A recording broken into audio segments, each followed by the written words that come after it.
It is March 2026. And right now, whether you're scrolling your timeline, checking in on your group chats, or, just sitting down for a family dinner, there is a massive milestone buzzing in the background. Yeah, we are quite literally days, maybe even just hours away from the 20 millionth Bitcoin being extracted. It's a moment a lot of people have been waiting for. And today, our mission is to figure out exactly what hitting that 20 million mark actually means for the whole concept of digital scarcity and why this should absolutely matter for your understanding of modern economics. Right, and to give you the clearest, most accurate picture possible of this event, this deep dive is built entirely on hard, verifiable data. We're pulling from real-time tracking on the Clark Moody dashboard, analysis from CoinDesk and Glassnode. And the latest March 2026 on-chain reports. Exactly. We are also grounding this conversation in foundational academic papers on cryptoeconomics. Specifically, we're leaning on the peer-reviewed work by Arvind Narayanan and Joseph Bonell. Because we want to step past the market hype. Right. And just examine the mathematical and structural reality of the network. Precisely. It's about the data, not the noise. I love that. So I want to start by asking you to try a quick mental exercise. Imagine it is 2009. We are in the immediate aftermath of a global financial crisis, and someone comes up to you and says they're creating a new digital currency. And the catch is that there will only ever be 21 million units of it. Forever. Right. No central bank can print more to bail out a failing system. Honestly, most people at the time scoffed at the idea. They viewed it as, magic internet money with no real-world application.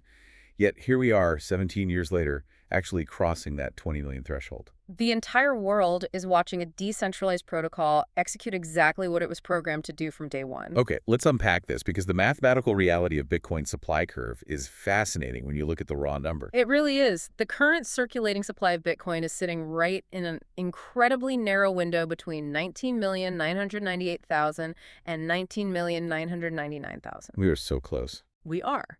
And when that network odometer clicks over to 20 million, it triggers a profound realization. Over 95% of the total Bitcoin supply that will ever exist in the history of the universe has already been mined. Wow. Yeah. The creation phase, for the vast majority of the asset, is effectively over. The coins are out there, circulating in the market or stored in cold wallets. To put that into perspective, let's look at the extraction of physical commodities, like gold or oil. Imagine if 95% of all the gold in the Earth's crust, all the gold that humanity would ever have access to, had been completely mined and vaulted in just the last 17 years. That's a great analogy. And from this point forward, the global mining industry could only scrape out the remaining 5% over the next century. It fundamentally breaks the traditional models of resource extraction and inflation that we rely on. It completely flips the script. But there's a technical detail here that often confuses people. We casually throw around the phrase 21 million, but looking at the protocol's code, is that an absolutely perfect figure? Actually, no. The 21 million figure is the famous hard-coded limit, sure. But if you examine the protocol's rounding mechanics, the exact maximum supply is roughly 20,999,999.9769. So it doesn't quite hit the flat 21 million. Right. The issuance curve asymptotically approaches 21 million, but never quite hits it perfectly. This happens because the halving math eventually requires dividing units smaller than a Satoshi, which is the smallest recorded unit on the network. And the code just rounds down. Exactly. The code simply rounds down. For daily conversation, everyone rounds it up to 21 million, but cryptographically, the network will stop just a fraction of a coin short.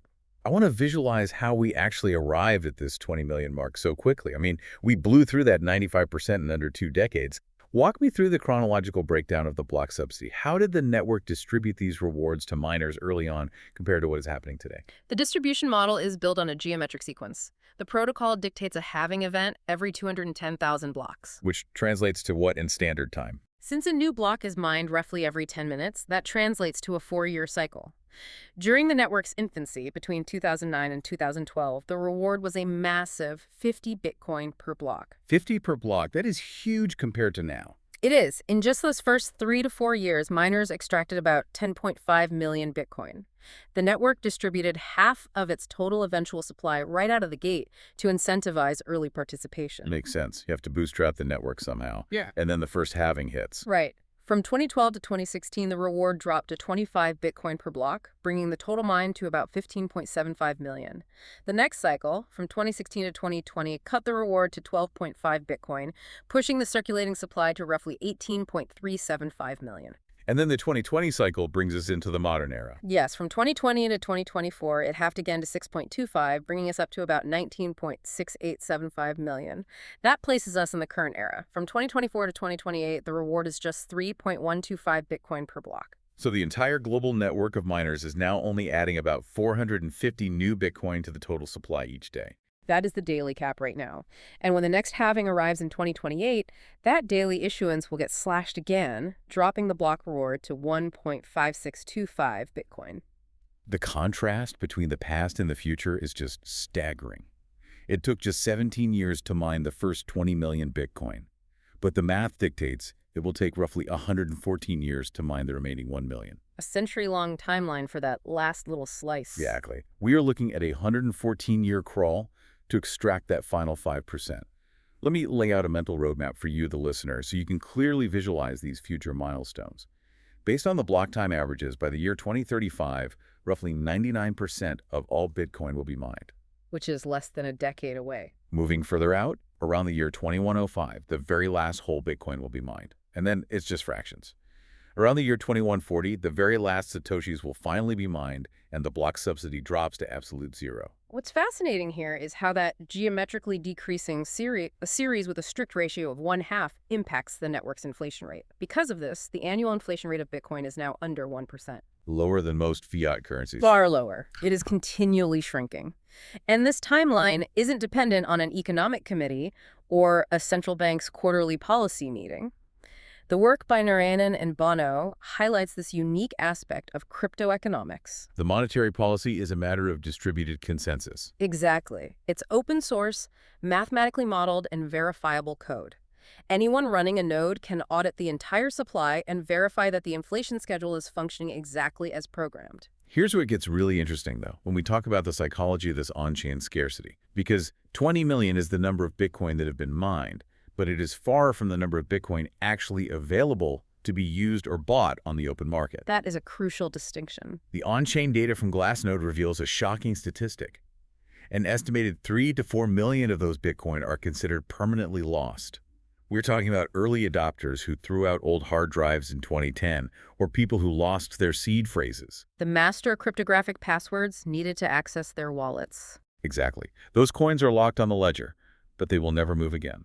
And that permanent illiquidity fundamentally alters the math of market capitalization and institutional order books.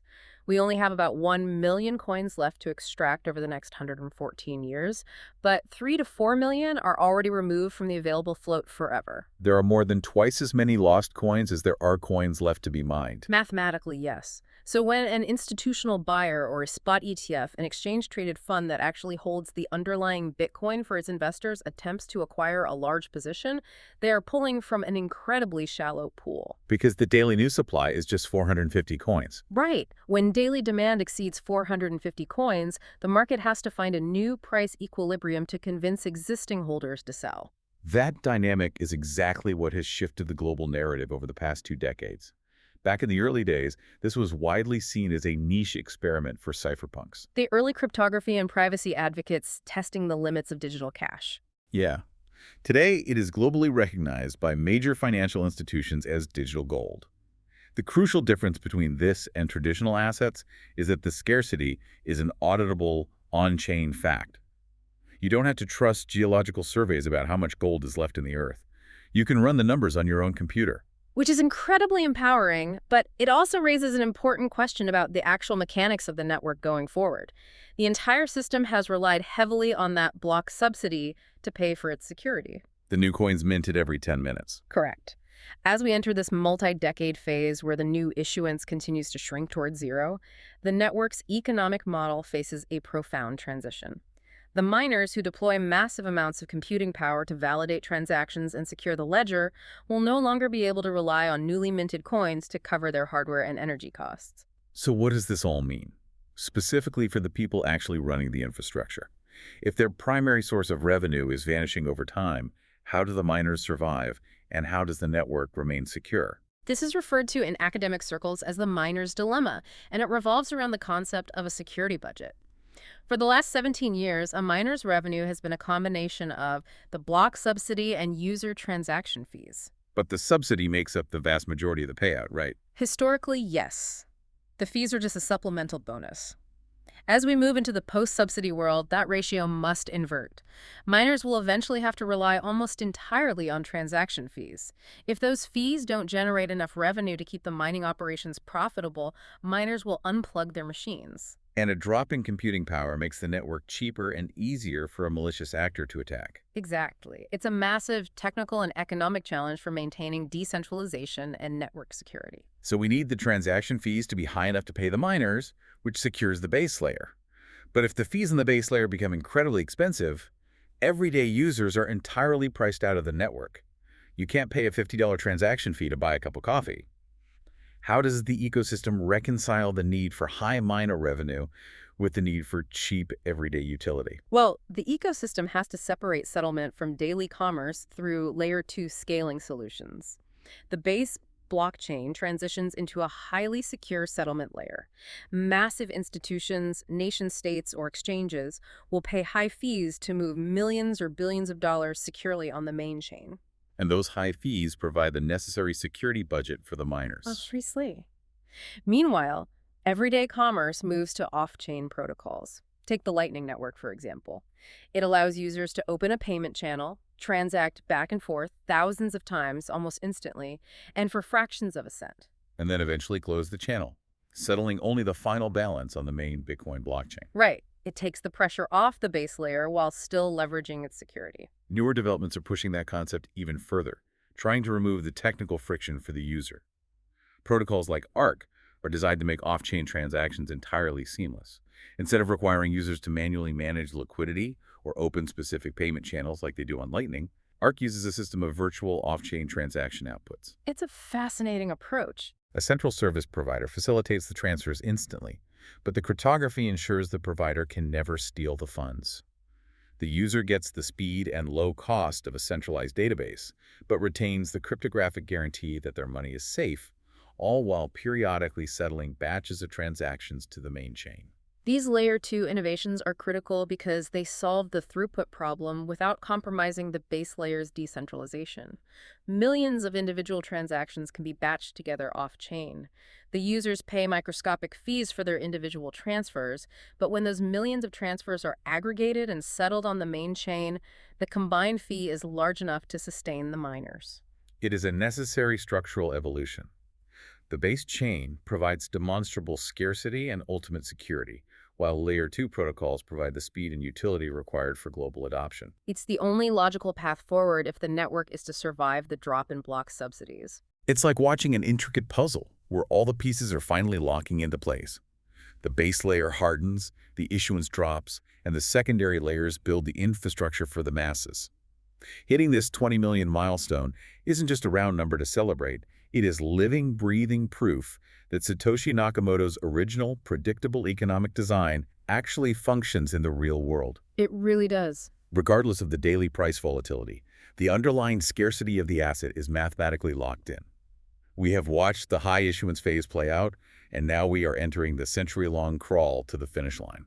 If we connect this to the bigger picture, traditional finance is being forced to adapt to an entirely new class of asset. I mean, ask yourself, how will the traditional financial world value demonstrable scarcity as institutional adoption continues and the daily supply of new coins simply evaporates? We're used to elastic money supplies. Right, when demand for housing goes up, developers build more houses. When demand for gold rises, miners deploy better technology to extract more gold. But with this asset, increased demand cannot alter the issuance schedule. As institutional adoption continues, the traditional financial models of supply and demand are colliding with an asset that simply cannot be diluted. I want to leave you with a final, lingering idea to mull over, something that builds on this concept of absolute scarcity, but wasn't explicitly covered in our main sources today. We know the math stretches those final fractions of a coin out to the year 2140. We know it is a 114-year crawl for the last million coins. Yeah. But consider the long-term societal implications of that timeline. It's a heavy thought. Think about what happens to global economic mobility when future generations are born into a world where a foundational global asset supply was entirely mined, locked up, and hoarded by their great-grandparents.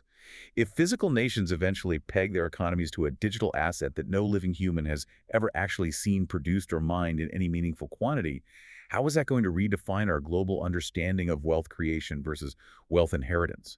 It's a profound thought experiment about the future of human society and how we structure economic opportunity. It really is. Thank you for joining us on this deep dive into the 20 millionth Bitcoin. Keep asking questions, keep exploring the mechanics behind the headlines, and as you watch these historic milestones fly by on your feed, remember to always navigate the world of data with a clear head.